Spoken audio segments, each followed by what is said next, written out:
बात क्या है कि जिस दिन हमको स्नान के लिए हम निकले थे, स्नान करने तो लोग बिना खाए ही जाते हैं। मानी सी बात है कि जाके पहले स्नान करेंगे तब आके कुछ खाएंगे पिएंगे, तो बिना खाए ही निकले थे।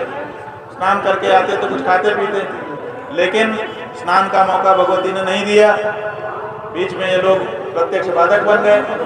दिन बीत गया, 12 बजे रात तक, 1 बजे रात तक अमावस्या तिथि ज्योतिष के अनुसार थी।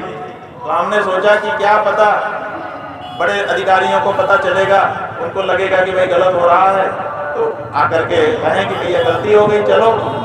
तो 1 बजे रात तक हम बिना अन्न जल के बैठे रहे। ये बात सही है, इसलिए बैठे रहे कि क्या पता नहाने का मौका मिल जाए, आकर के गलती मान ले, क्षमा याचना करते। देखो अखिलेश यादव ने मूर्ति विसर्जन के प्रकरण पे हमको लाठी मरवाई थी अपने, उनके भी यही अधिकारी थे, डीएम और कमिश्नर यही सब थे।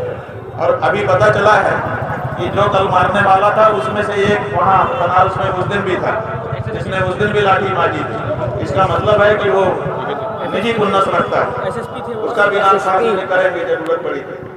तो लाठी मारी थी उन्होंने, बड़ा आक्रोश हुआ था, सबने प्रतिकार यात्रा भी निकाली थी। लेकिन जब उन्होंने प्रयाग तो हरिद्वार में आकर के कैमरा के सामने साष्टांग प्रणाम करके कहा था, इमाम शरणागतम, मेरे अधिकारियों से महाराज जी गलती हो गई, मैं मानता हूँ, क्षमा याचना करने के लिए आया हूँ। तो हमने क्या किया, माफ कर दिया कि नहीं कर दिया? क्योंकि क्षमा याचना के लिए अगर कोई शब्द बोल करके सिर झुका देता है, उसके बाद शायद ही कोई होगा जो कहे कि नहीं मैं नहीं माफ करता। क्षमा याचना में प्रत्युत्तर की आशा नहीं की जाती, क्षमा याचना करने मात्र से वो मिल जाती है, ऐसा माना जाता है। तो हमने सोचा कि तो आ जाए, आके क्षमा मांगेंगे तो हम क्या करेंगे, चले ही जाएंगे। तो रात को 1 बजे तक बिना अन्न जल खाए, और लघु शंका भी नहीं गए, 18 घंटे संयम से रहे कि बीच में कोई बाधा ना आए। रात को 1 बजे तक बैठे रहे कि शायद मौका मिले, लेकिन कोई नहीं आया। तो फिर हमको उठ करके फिर जल ग्रहण करना पड़ा। फिर दूसरे दिन जब समय आया तब हमें भगवान का प्रसाद भी ग्रहण, भिक्षा भी ग्रहण की। अभी हम ऐसा नहीं है कि अन्न जल नहीं खा रहे हैं, और हम डरने पर भी नहीं बैठे।